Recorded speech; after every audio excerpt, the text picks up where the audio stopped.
stupid anymore. And that includes with the European Union, that includes with Japan and South Korea. All we want to do is be treated fairly. But the fairly is hundreds of billions and even trillions of dollars coming into the United States. And it's our national security is secure because of tariffs. If we didn't have tariffs, we would have no national security.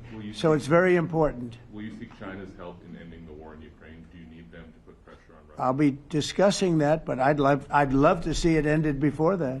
I think we have a chance of ending the war quickly if flexibility is shown on behalf. And again, we're not losing people. The United States is not. We're not losing people. We're not spending money. We're getting paid for the, ammunition and missiles and everything else that we're sending to the European Union, but to NATO.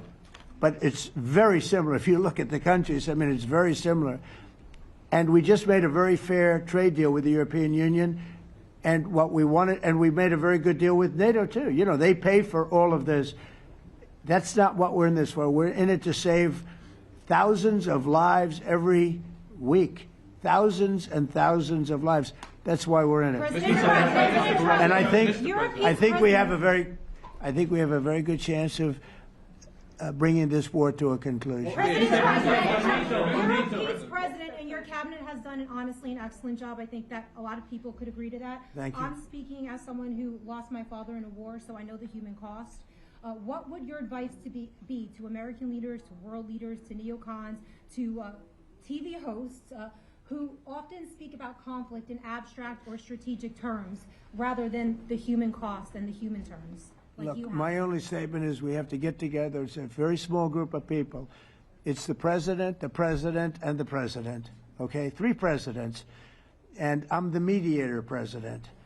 And I'm mediating not an easy situation. It should be easy, but it's a lot easier when people understand each other, when they get together, and when they like each other. We don't necessarily have that situation as far as like is concerned.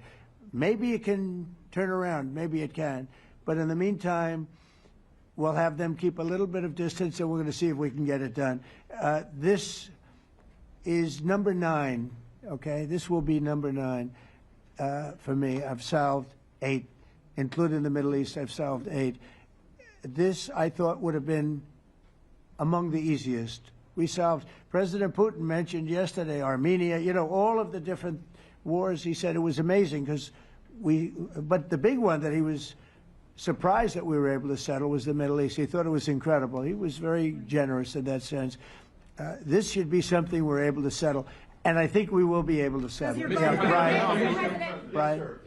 On that note, you will go down as the peacemaker, no doubt, and you will resolve this war. Well, we resolved 8 others. It's funny how people say that. If you get this one, every time I do one, they forget about that one.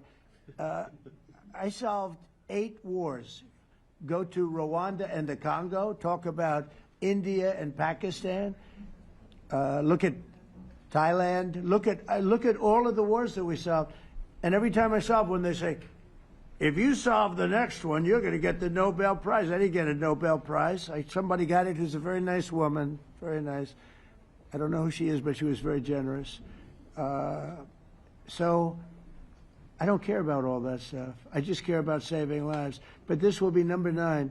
But every time I solve one, they said, sir, if you solve one more, you're going to be known as a peacekeeper.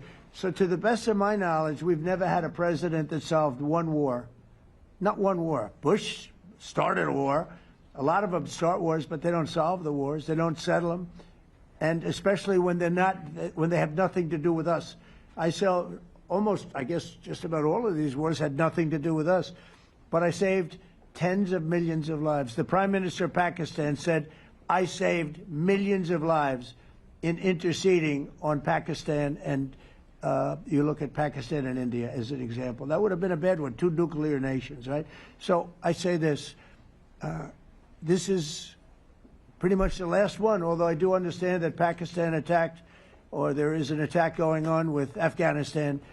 That's an easy one for me to solve if I have to solve it. In the meantime, I have to run the USA, but I love solving wars. You know why? I like stopping people from being killed, and I've saved millions and millions of lives, and I think we're going to have success with this war. Mr. President, Wait.